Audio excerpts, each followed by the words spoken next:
বলবো আপনাকে তাদের ফ্যাশন সেন্সকে রেটিং দিতে হবে আউট অফ 10 এর মধ্যে। বারিশা হক তার ফ্যাশন সেন্স এতটাই হাই লেভেলের যে আমার মতো মানুষ তাকে রেট দিতে পারবে না।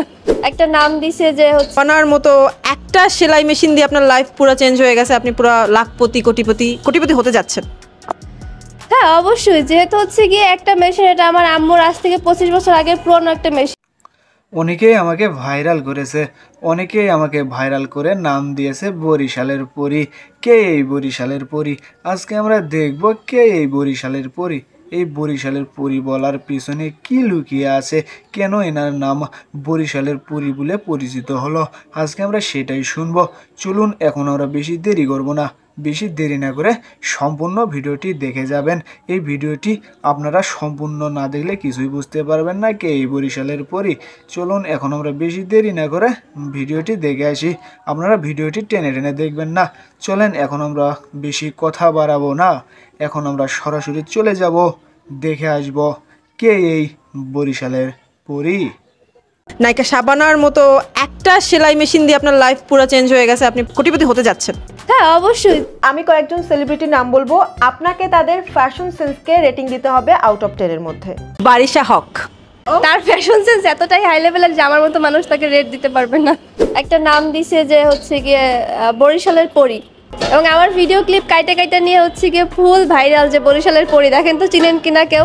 সব সময় নিজেকে নিজে পচাই থাকেন এইটা বইলা যে আপনি গরিবের চমলক্ষ ফ্যাশন ডিজাইনার, মানে এটা কেন বলেন নিজেকে? যখন আমি নিজেকে নিজে পচাবো, মানুষের তো পচানোর কিছু থাকবে না। আর আমার হচ্ছে গিয়ে যেহেতু আমি ড্রেসগুলো অনেক দামি ড্রেসগুলো অল্প টাকায় রিক্রিয়েট করি, সেহেতু আমি বলি হচ্ছে গিয়ে গরিবের চমলক্ষ ফ্যাশন ডিজাইনার। হচ্ছে গিয়ে কিছুটা মানে হচ্ছে গিয়ে যাদের বাজেট কম তাদের জন্যই আমার এই চেষ্টা, ছোট চেষ্টা। আপনার ফ্যান্সদের মতামত যে আপনি নায়িকা শাবানার মতো একটা সেলাই মেশিন দিয়ে আপনার লাইফ পুরো চেঞ্জ হয়ে গেছে, আপনি পুরো লাখপতি কোটিপতি হতে যাচ্ছেন। হ্যাঁ অবশ্যই, যেহেতু হচ্ছে গিয়ে একটা মেশিন, এটা আমার আম্মুর আজ থেকে 25 বছর আগের পুরনো একটা মেশিন। এটা থেকেই আমার স্টার্ট, এবং এইটা থেকে হচ্ছে গিয়ে একটু একটু করতে করতে এই পর্যন্ত পৌঁছাইছি। ইনশাআল্লাহ আল্লাহ হচ্ছে গিয়ে চাইলে তো আমি কোটিপতি হতেও পারি। তাহলে তো রিজন তো এইটাই থাকবে যে আমি এই সাবানের মতো একটা মেশিন দিয়ে অনেক কোটিপতি হয়ে গেছি। ব্যাপারটা এরকমই। আপনি তো এই রিক্রিয়েট করে বেশি ফেমাস হয়েছেন, কিন্তু নিজের ডিজাইন করা কোনো ড্রেস এইভাবে মানে খুব সাড়া ফেলেছে বা সবাই পছন্দ করেছে? হ্যাঁ এরকম আছে। আমার নিজের ডিজাইন করা 2-3টা ড্রেসই হচ্ছে গিয়ে ভাইরাল। তার মধ্যে হোয়াইট কালার একটা ড্রেস আছে, যেটা বানানোর পরে আমি এতটাই সাড়া পাইছি যে হচ্ছে গিয়ে ওই ড্রেস বানানো পরার পরে আমার হচ্ছে গিয়ে একটা নাম দিছে যে হচ্ছে গিয়ে বরিশালের পরী, এবং আমার ভিডিও ক্লিপ কাইটা নিয়ে হচ্ছে গিয়ে ফুল ভাইরাল যে বরিশালের পরী। দেখেন তো চিনেন কিনা কেউ। তো আমাকে না দেখে, আমার ড্রেস দেখেই বলে দিছে এটা তানিশাপুর ড্রেস। এই যে আমি একটা ক্লু পেলাম, বরিশাল্লা পরী।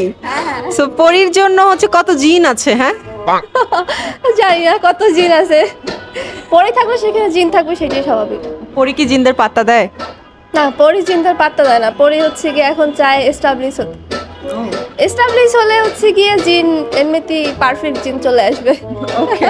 আমি কয়েকজন সেলিব্রিটির নাম বলবো, আপনাকে তাদের ফ্যাশন সেন্সকে রেটিং দিতে হবে আউট অফ 10 এর মধ্যে। প্রথমে আসি রুনা খান। 8-10 এর মধ্যে 8। Okay nice. অপু বিশ্বাস।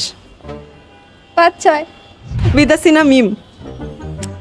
9। না, আপুর তো এই সেন্স অনেক ভালো। বুবলি। 5। বুবলি অপু বিশ্বাস এত কম কেন? মনে হয় যে আসলে জানি না কেন, আমার সেন্স থেকে বলছি, কার কি সেন্স আমি তো জানি না। বারিশা হক। আইডিয়া নাই আসলে, তাকে রেট দেওয়ার মতো আমার সেই যোগ্যতাই হয় না। কেন? না, সে অনেক হাই লেভেলের, তার ফ্যাশন সেন্স এতটাই হাই লেভেলের যে আমার মতো মানুষ তাকে রেট দিতে পারবে না। এখন আমি আপনারে বরিশাল্লা ভাষা একটা প্রশ্ন করব, আপনাকে বরিশাল্লা ভাষা উত্তর দিতে হবে। সো মনু, আমি আপনার একটা রেসিপি দেখছি, হেড হইছে আপনি শাপলা ফুল রান্না করছেন। মানে শাপলার যে কি, শাপলা তো খাই আমরা, কিন্তু শাপলার যে মেইন ফুলটা আপনি হেডারও রান্না করে খাইছেন। আমি জীবনও এটা কোনখানে দেখি নেই। এই রেসিপি কি আপনি নিজে বানাইছেন?